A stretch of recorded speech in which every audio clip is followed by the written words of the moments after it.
Ohio. We're high on Ohio. These stories inform and inspire through the words of people who make Ohio home. Good news and good ideas, identifying and acknowledging the excellence that is all around us.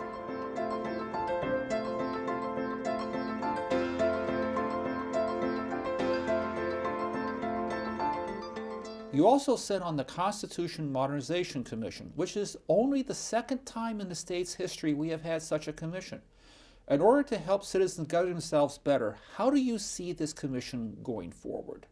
Well, at this point, it's very early stage, and I have been humbled by the minds that have assembled on this commission. They clearly represent some of the most studied and experienced in the operations of government and various legal aspects that are going to come before the commission. It's very early stage. The commission is still getting to know itself. It's very diverse and nonpartisan, bipartisan in its makeup, but we have some great minds there. You know, we the people have a contract to do government, and that's our Constitution. And I'm pretty excited about the idea of revisiting some of the concepts that have been in place since 1851 in many cases, or longer, if it goes back to the original. And we should be very careful and respectful of that document in doing so.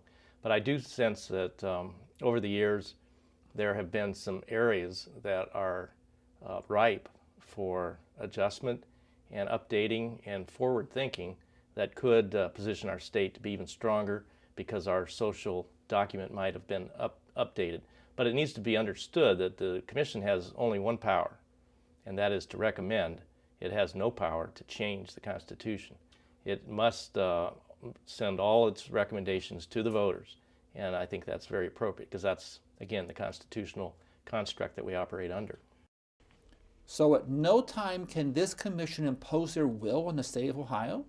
Everything the commission does must be approved by the citizens? That's the only way our Constitution can be legally and properly amended.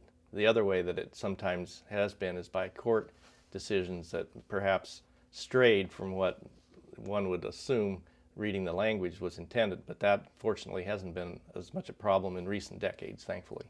Okay. Talking about the diversity of the state, there's always been a lot of chatter historically in Ohio that there's actually this big urban-rural divide, and it's not Republican and Democrats. It all comes down to this urban-rural divide. Although I've been suspicious of this because it seems a little simplistic, but I'm not always right. What are your thoughts on this?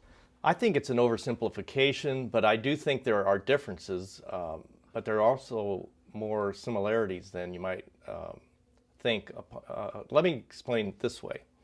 As I've worked with the issues in our state, and I'll just say opiate addiction would be a good example of a real serious problem right now in our state.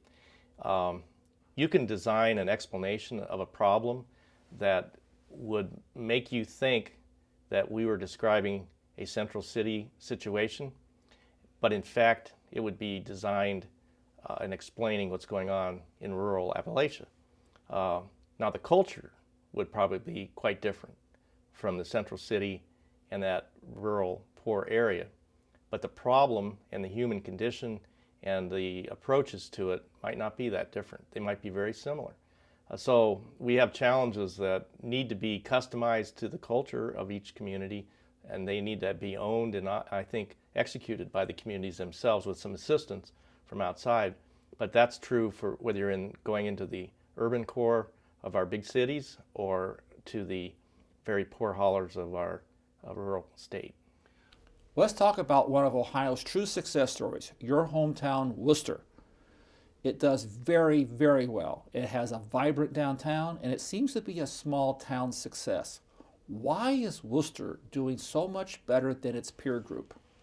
Well, that's a good question. I feel that you can point to several things that probably are the primary factors.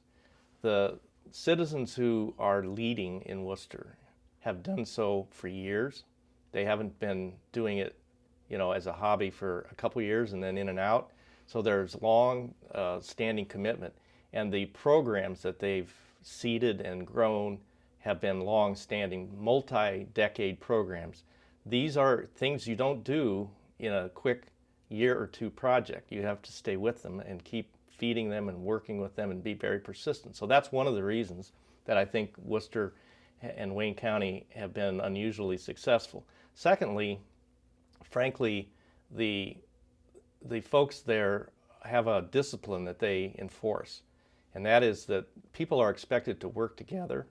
The idea of too much turf and we're going to not look at the interests of other groups that can work better if they're interacting is a very important value in that community. So there's a fairly short temper, or the folks get very impatient and don't reward those who refuse to cooperate and work together.